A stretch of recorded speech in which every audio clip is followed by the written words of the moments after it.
Selama setahun terakhir, saham Telkom turun sebesar 18,91% atau hampir 19%. Tetapi hal inilah yang justru membuatnya menarik bagi saya. Bagi kamu yang bertanya-tanya, apa yang membuatnya menarik? Yuk kita bahas lebih detail.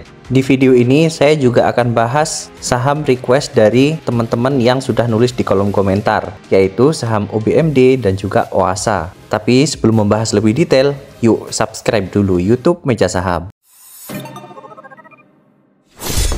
Setelah sempat turun cukup dalam di bulan Desember 2022 kemarin, harga saham Telkom sempat naik lagi ke harga 4.490-an di bulan April 2023 ini. Lalu kemudian turun lagi sampai ke harga 3.700-an di bulan Agustus kemarin. Dan hingga hari ini sahamnya pun masih belum bergerak kemana-mana, yaitu di range 3.700-an. Dan itu membuatnya semakin menarik. Karena dengan harga yang tidak bergerak kemana-mana dalam range tertentu, bisa jadi ini adalah pertanda sebuah saham sedang mengalami konsolidasi. Dan hal ini juga dikonfirmasi dengan adanya candle kecil dengan upper dan juga lower shadow, yang merupakan salah satu tanda jika sebuah saham akan berbalik arah. Seperti yang pernah saya share di video saya sebelumnya, untuk mempermudah analisa kita bisa menggunakan bantuan RSI. Dan di sini juga terlihat kalau RSI-nya sudah mulai berbalik arah menuju angka 70. Dan jika kita tambahkan garis MA20, di sini jarak antara candle dengan MA20 sudah tidak terlalu jauh. Artinya, dengan kondisi seperti ini, kita tinggal tunggu konfirmasi untuk melihat konfirmasi pembalikan dari area konsolidasi menuju uptrend.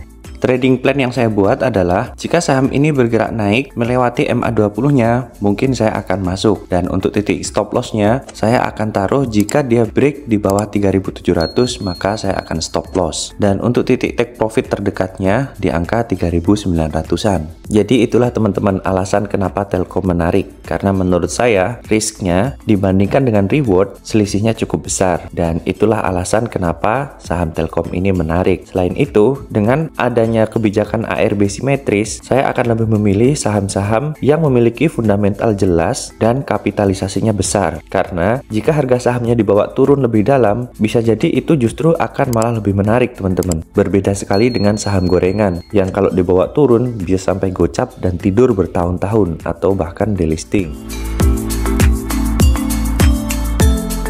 Sebelum membahas lebih lanjut request dari teman-teman yang sudah menulis di kolom komentar, disclaimer dulu bahwa ini adalah analisa dan opini saya pribadi, bukan ajakan beli maupun jual. Untuk saham OBMD di sini memang terlihat sedang uptrend kuat ya. Tapi pada hari Senin kemarin ini terlihat munculnya candlestick merah dengan upper dan lower shadow. Artinya bisa jadi ini adalah pertanda terjadinya pembalikan arah, yaitu dari uptrend menuju downtrend ataupun mungkin bisa jadi sideways. Tetapi kalau kita lihat dari RSI, arah garis RSI mulai turun ke bawah dan ini sudah berada di bawah garis 70.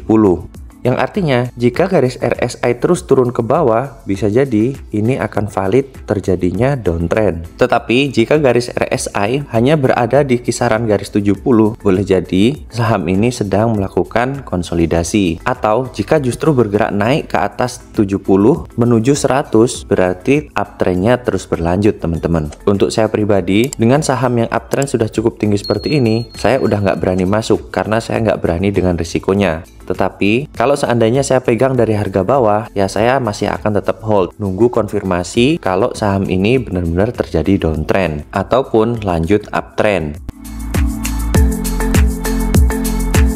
Pada saham OASA ini bisa kita lihat, pada candle Heiken ASI terlihat jelas pertanda bahwa akan terjadinya downtrend. Di sini muncul candle besar dengan ekor di bagian atas yang panjang. Kemudian dikonfirmasi dengan candle dengan ukuran kecil dilengkapi dengan upper dan lower shadow. Lalu dikonfirmasi lagi dengan adanya dua candlestick berwarna merah tanpa adanya upper shadow. Berarti ini bisa dibilang konfirmasi terjadinya penurunan harga cukup valid. Meskipun kalau kita lihat di sini, saham ini masih bergerak di atas MA20. Bagi yang mungkin masuk di pucuk, MA20 bisa dijadikan titik stop loss-nya. Karena kalau terjadi break di bawah MA20, untuk titik supportnya bisa jadi cukup jauh teman-teman. Dan kalau kita lihat dari RSI, ini terlihat juga kalau pergerakan garis RSI-nya turun dari 70 menuju ke garis 20. Dan jika penurunan RSI ini terus berlanjut sampai ke 20, maka akan valid bahwa saham ini memang benar-benar berada dalam fase downtrend. Saya rasa pembahasan kita cukup sampai di sini dulu ya teman-teman. Jika kamu ada tambahan maupun masukan, silahkan tulis yang sopan di kolom komentar. Dan jika kamu punya saham yang ingin dianalisa menggunakan teknik Heiken Ashi, silahkan tulis di kolom komentar. Dan bagi kamu yang nggak mau ketinggalan info terkini mengenai saham dan juga pembahasan saham-saham yang menarik, yuk subscribe dulu YouTube Meja Saham.